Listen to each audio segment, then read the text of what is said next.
दोस्तों आज की इस वीडियो में हम प्राइस एक्शन एनालिसिस करेंगे केपीआर मिल इस स्टॉक का। जिस तरीके से हमने लॉपाला का प्राइस एक्शन एनालिसिस किए थे, वैल्यूएशन एनालिसिस किए थे, सेम उसी तरीके से आज हम केपीआर मिल इस स्टॉक का प्राइस एक्शन एनालिसिस करेंगे, जहां पर हम डिमांड सप्लाई लेवल्स देखेंगे, फंडामेंटल्स देखेंगे और लास्ट में हम स्टॉक के वैल्यूएशन के ऊपर नजर डालेंगे। तो वीडियो में एंड तक बने रहिए। चैनल को सब्सक्राइब नहीं किया है तो चैनल को सब्सक्राइब कर लीजिए, बेल आइकन को हिट कर दीजिए ताकि जो भी लेटेस्ट वीडियो यहाँ पर अपलोड किया जाए उसका नोटिफिकेशन आपको सबसे पहले मिल जाए। तो चलिए वीडियो को शुरू करते हैं। तो आज जिस स्टॉक का हम एनालिसिस करने वाले हैं उसका नाम है KPR mill limited. KPR mill one of the largest vertically integrated apparel manufacturing company है इंडिया में।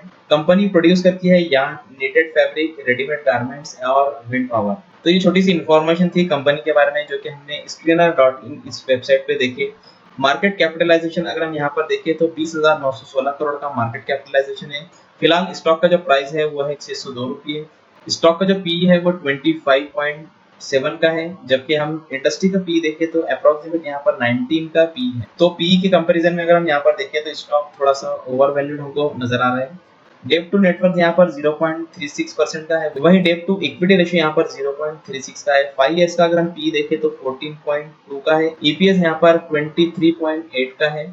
स्टॉक फिलहाल 4.17% डाउन है फ्रॉम 52 वीक हाई। और सीएजीआर की अगर हम यहाँ पर बात करें तो सीएजीआर ओवर 10 ईयर्स यहाँ पर 47.5% का है। तो काफी अट्रैक्टिव सीएजीआर हमको यहाँ पर केपीआर मिल का नजर आ रहे हैं। अब हम कुछ इंपॉर्टेंट फंडामेंटल्स देखने के लिए धन प्लेटफॉर्म पे चलते हैं। तो धन प्लेटफॉर्म पर मैंने यहाँ पर लॉग इन किया और सर्च में केपीआर मिल टाइप करने के बाद में मैंने यहाँ पर केपीआर मिल का डाटा जो है वो ओपन कर लिया है। तो कंपनी का जो मार्केट कैप है हमने वहां पर देखे, स्टॉक का जो पी है वो भी हमने स्क्रीनर.इन पर देखे। यहाँ पर जो इंपॉर्टेंट डाटा हम देखने वाले हैं वो है शेयर होल्डिंग पैटर्न। तो शेयर होल्डिंग पैटर्न अगर हम यहाँ पर देखें तो प्रोमोटर्स के पास में अप्रोक्सीमेट 75% की स्टॉक होल्डिंग है, वहीं एफआईएस के पास में 16% की स्टॉक होल्डिंग हमको नजर आ रही है। आरओसी यहाँ पर अप्रोक्सीमेट 32 का है, वही आरओई यहाँ पर 26.42 का है। इन्वेस्टमेंट रिटर्न्स अगर आपको यहाँ पर देखने हैं तो स्टॉक ने पिछले एक साल के अंदर 3% का रिटर्न दिया है, वहीं 2 ईयर्स के अंदर यहाँ पर 96% का हमको रिटर्न देखने को मिला है। 5 ईयर्स की अगर हम यहाँ पर बात करें तो स्टॉक जब ऑलमोस्ट 4x हो चुका है।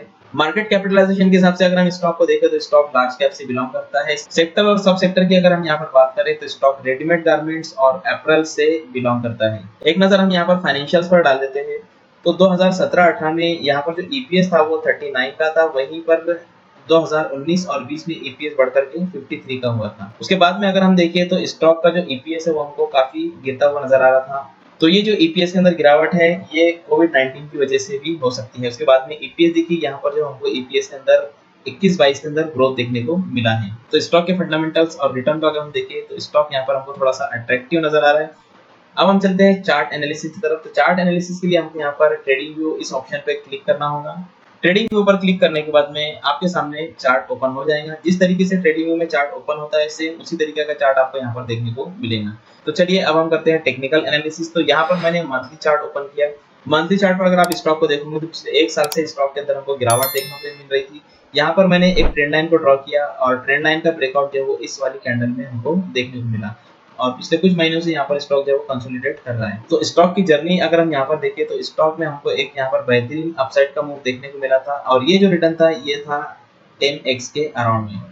तो अब हम चलते हैं वीकली चार्ट की तरफ। तो वीकली चार्ट पर मैंने यहाँ पर कुछ इंपॉर्टेंट लाइंस को ड्रॉ किया है। यहाँ पर आपको लोअर साइड पे एक लाइन दिखाई दे रही होगी और अपर साइड पे यहाँ पर एक लाइन दिखाई दे रही होगी। तो ये जो लाइन है ये हिस्ट्री से लिया हुआ है, एक सपोर्ट लाइन है जो कि अराउंड 504 का है और अपर लाइन जो आपको दिखाई दे रहा है ये है 640 के अराउंड में जो कि एक रेजिस्टेंस लाइन है। तो यहाँ पर मैंने जो है अपर साइड पे सप्लाई जोन को भी ड्रॉ किया और लोअर साइड पे मैंने यहाँ पर एक डिमांड जोन को भी ड्रॉ किया। ये जो सप्लाई है हमारा इस वाले रेजिस्टेंस के ऊपर में है और यहाँ पर ये जो डिमांड जोन है ये हमारा इस वाले सपोर्ट जोन के करीब में है। तो अब हम चलते हैं डेली चार्ट की तरफ। तो डेली चार्ट पर अगर आप स्टॉक को देखोगे तो यहाँ पर मैंने एक डेली सप्लाई जोन को ड्रॉ किया है, यहाँ पर मैंने डेली डिमांड जोन को ड्रॉ किया। स्टॉक फिलहाल जो है वो इस वाले डिमांड जोन से रिएक्ट करके ऊपर आया है और यहाँ पर इस वाले सप्लाई जोन से अभी फिलहाल रिएक्ट कर रहे हैं, लेकिन रिएक्ट करने के बाद भी यहाँ पर हमको एक पिन बार का फॉर्मेशन देखने को मिला है। तो अब अगर स्टॉक इस पिन बार के लो को ब्रेक करता है और ब्रेक करने के बाद में लोअर साइड में आता है तो यहाँ पर मैंने 125 मिनट का डिमांड जोन ड्रॉ किया है। तो यहाँ पर आप कंफर्मेशन के साथ में स्टॉक को बाय कर सकते हो। अदरवाइज अगर आप कंजर्वेटिव ट्रेडर हो तो आप लोअर साइड पे इस वाले डिमांड जोन को कंफर्मेशन के साथ में ट्रेड कर सकते हो। अब हम चलते हैं 125 मिनट टाइम फ्रेम की तरफ।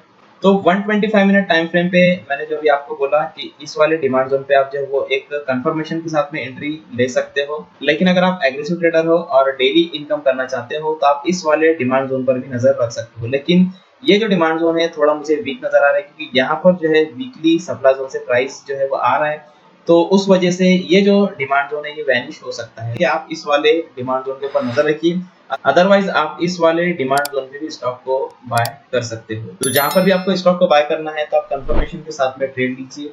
125 मिनट का जो टाइम फ्रेम है वो धन आपको फ्री ऑफ कॉस्ट प्रोवाइड करता है। तो अगर आप 125 मिनट टाइम फ्रेम यूज करना चाहते हो या फिर अगर आप डिमांड सप्लाई ट्रेडर हो तो आपको 125 मिनट और 75 मिनट टाइम फ्रेम की जरूरत पड़ती है। तो इसके लिए आप धन में अपना ट्रेडिंग और डीमैट अकाउंट ओपन कर सकते हो। डिस्क्रिप्शन में लिंक दिया हुआ है, लिंक पर क्लिक करके अपना ट्रेडिंग और डीमैट अकाउंट यहाँ पर ओपन कर लीजिए। अकाउंट ओपनिंग और एम्स यहाँ पर आपको बिल्कुल फ्री है। इक्विटी डिलीवरी के लिए आपको यहाँ पर कोई भी ब्रोकरेज पे नहीं करना है। तो अगर आप प्रीमियम फीचर्स को फ्री ऑफ कॉस्ट यूज करना चाहते हो तो लिंक पर क्लिक करके धन में अपना ट्रेडिंग और डीमैट अकाउंट ओपन कर लीजिए। अब हम चलते हैं वैल्यूएशन एनालिसिस की तरफ। तो वैल्यूएशन एनालिसिस मैंने यहाँ पर ईवी और फॉरवर्ड पीई के बेस पर किया है। डाटा स्क्रीनर.इन इस वेबसाइट से लिया गया है। केपीआर मिल इस स्टॉक का आप यहाँ पर नाम देख सकते हो। ईवी इबिटा के हिसाब से अगर हम देखें तो स्टॉक यहाँ पर जो वो फेयर वैल्यू नजर आ रहा है, जबकि स्टॉक को अगर फॉरवर्ड पी के हिसाब से देखोगे तो आपको यहाँ पर स्टॉक अंडर वैल्यू नजर आ रहा है। अपसाइड पोटेंशियल यहाँ पर हमको अप टू 15% तक देखने को मिल सकता है करंट मार्केट प्राइस के अकॉर्डिंग। तो अगर आप इस स्टॉक में आइडियल एंट्री लेना चाहते हो या फिर स्टॉक यहाँ पर रिट्रेस करके लोअर साइड में आता है तो आप 590 के अराउंड में कंफर्मेशन के साथ में स्टॉक को बाय कर सकते हो। एवरेज टारगेट प्राइस आप जो है वो 700 या फिर 710 का सेट कर सकते हो। फिलहाल स्टॉक का प्राइस 612 रुपये है। तो अगर आप करंट मार्केट प्राइस पे स्टॉक को बाय करते हो तो अप टू 15% तक के आपको टारगेट यहाँ पर देखने को मिल सकते हैं। लेकिन अगर आप रिट्रेसमेंट पे बाय करते हो तो आपको यहाँ पर जो वो अप टू 20% तक के टारगेट यहाँ पर देखने को मिल सकते हैं। तो यहाँ पर जो भी इंफॉर्मेशन आपके साथ में शेयर की गई ये सिर्फ और सिर्फ एजुकेशनल पर्पस के लिए है। अगर आपको स्टॉक को बाय या सेल करना है तो आप आपके फाइनेंशियल एडवाइजर की सलाह लेकर के स्टॉक को बाय या सेल कर सकते हो। तो उम्मीद करूंगा कि आपको आज का वीडियो पसंद आया होगा। वीडियो पसंद आया तो लाइक कीजिए, अपने दोस्तों के साथ में शेयर कीजिए। Thank you so much and happy investing.